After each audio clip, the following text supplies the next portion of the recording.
Gamito began almost 5 years ago with a simple belief that the future of fertility care should include more options and more people. By mid-2022, the company had raised $40 million in total, closing their third round of financing with Insight Partners. It was a signal to the industry. This was real, and it was moving. The way we thought about sequencing it is that you focus initially on the fertility. So the majority of almost 100%, frankly, right now is focused on the Fertilo program, which is the IVF and egg freezing. And it was really for 3 reasons. The first one is it is a product that is done in vitro, right? So in a dish. So very easily we were able to test it and see that it works. And our first product, biologic for IVF and egg freezing, is currently in studies across the United States and Spain, making egg freezing and IVF shorter, more effective, and accessible to all women.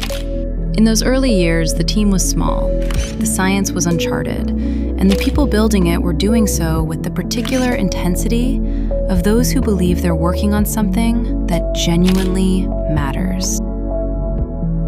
It was around this time that Gamito began its earliest human studies, engineered ovarian support cells placed beside human eggs for the first time. A scientific step forward. And quietly, the beginning of something deeply personal. This is the story of Agustina. I'm Agustina. I am Gamito's Chief Legal Officer. The moment my health changed was when I was 23 years old. At this point, I had graduated early from my first law school and moved to Buenos Aires working in complex litigation and trying to rise through the ranks of my law firm. I woke up one morning and I couldn't feel my left arm. So I went to the first doctor that day and they said, it's probably stress from your high-pressure job. Then my symptoms got worse. I was stumbling and dropping things, falling, running into walls. So I went to 2 more doctors until a neurologist finally put me into an MRI, and then they diagnosed that I was having an ischemic stroke. I couldn't believe it. I couldn't bend this to my will. This was something, my body let me down. After further testing, 18 neurologists that saw me in that hospital, they determined that the cause was a side effect, not too common, but also not too uncommon in my opinion.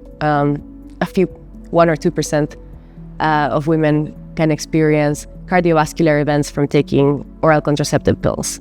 And so in this case, it created a blood clot that went to my brain. And that was the cause of the stroke. At first, I had a sense of disbelief. At the time, I was also scared about what the symptoms would be in the future, if I could recover completely or not.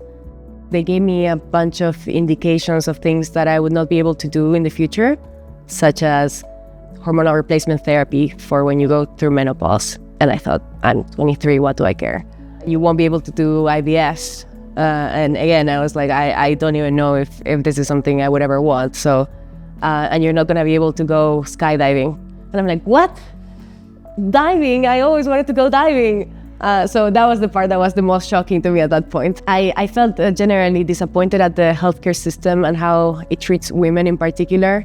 I wish someone had spoken to me about some of these risks and what to look out for. I was prescribed rest for 90 days and I had a really hard time with that prescription. So I started doing a lot of reading. I started looking into academic papers. I created my own set of little challenges that I had to do every day to get better immediately. I started reading about women's health and how similar events were being reported in young women without any other prior medical history. That generally led me to the point that I learned about what Gamito was doing. And Dina spoke so passionately about this topic. I felt like she was speaking to me personally, and so I just knew I had to reach out. When I first talked to Dina, it was a life-changing event. Now that I look back on it, it wasn't so much a job interview as a life interview. I felt like I left that conversation feeling a new sense of being inspired and energized and feeling like maybe I can change the world too. When Dina offered me a spot on her team, it changed everything. That's not the typical path for lawyers to go through. This was something completely different. This was join a startup. I felt very energized by the whole experience, especially when I got to know the team. Dina is a force of nature, but also the science team that we have. Every night that we had to work later, every time that we were pressed for a deadline, it made it a lot more rewarding and easier to work hard because I knew I was working hard for them. Since joining, Agustina and the team have watched Fertilo grow from an early idea into something real. Yes, so Fertilo is already received clearances in several markets. We had the first baby born in December of last year, which was a huge milestone, for medicine and for the field of induced pluripotent stem cells. As of 2026, Fertilo has resulted in 16 live births across 6 countries with multiple ongoing pregnancies and has received approval for clinical use in select markets. I'm also very proud of our team for taking this so far. Part of that trust is what has led me now to be here undergoing this procedure myself. Because of her PCOS, she was told traditional fertility treatment was never an option. Hormonal therapy could trigger another stroke. For years, that meant egg freezing was simply off the table for her.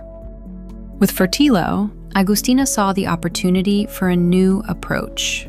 Instead of flooding the body with hormones, it collects immature eggs and matures them in a lab.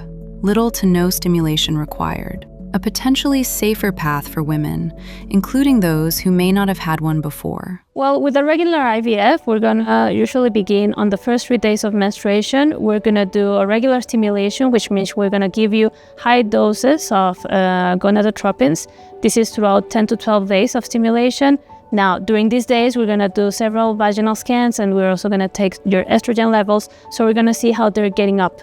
So when we do Fertilo, this is gonna be different because we're gonna have less days of stimulation, less shots, less checkups, and obviously there are gonna be less secondary effects because your estrogen levels will be lower. And there's women with medical condition that cannot go over a regular stimulation. So this means that if we're gonna have less estrogen and less days of stimulation, women with this medical condition can go through a stimulation and then can do an IVF. Today, Agustina is in Mexico undergoing the procedure herself. There was a time when I wasn't sure that this would be an option, but today I'm freezing my eggs. When I reflect back on leaving the hospital after the stroke and compare it to how far we've come, it really feels like a new chapter for me. Undergoing this procedure today feels wonderful. There were years where I thought that this would not be a possibility for me. It feels very empowering to at least have an option for the future. That's how I think about it. I was there when it was just a preclinical lab idea. So to have seen it go through all of these phases, I feel very happy, very lucky, and hopeful. The future of fertility care is still being written, but each question asked, each boundary explored, brings new possibilities into view. And for some patients, possibility can change everything.